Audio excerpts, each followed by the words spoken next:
Hello everyone, my name is Robert Marzullo from Ram Studio Comics, and welcome to my course on how to improve your figure drawing. In this course, I'll be teaching you how to break down figure drawing and simplify the process. One of the best ways to enhance your abilities for drawing figures is to log in lots of hours, lots of studies. So I want to show you the way that I break things down and build them back up, and how I commit more of this to memory. Over the past 20 years, I've been a comic book illustrator, a storyboard artist, and even performed caricatures for parties. And with each of these art forms, I've had to hone my abilities to draw characters and figures in a desirable fashion.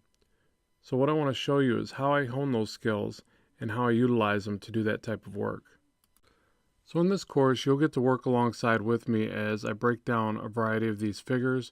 I use perspective to help with foreshortening, and just generally share you tips and tricks that I use every day to create my artwork. And keep in mind, you'll also get copies of all the artwork that's created here so that you can follow along and study them and scrutinize them and kind of figure out your own process as we work through this. We'll be breaking down each component of the body and drawing them separately, and that process will allow you to really look into the forms a bit more and see how the individual parts kind of work, and then we'll assemble them as a whole.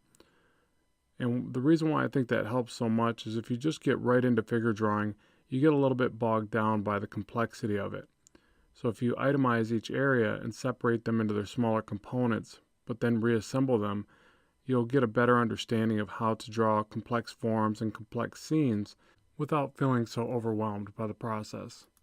We'll also talk about studying from life and creating gesture drawings, and even drawing at different time intervals and what benefits that holds as well. I think it's very important to be realistic about what you can create and how long it takes you to create certain parts of your artwork.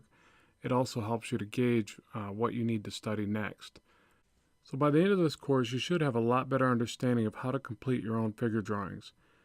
And just remember that sheer practice and filling up those sketchbooks and creating lots of files, lots of artwork is really going to teach you the most. But these building block fundamentals that I'll be teaching you here should give you a better understanding and a better point to start from to create more and more figure drawings on your own. So I'm very excited to teach you this course. I hope you're excited to learn it, and I hope to hear from you soon. Keep drawing, keep having fun, and bye for now.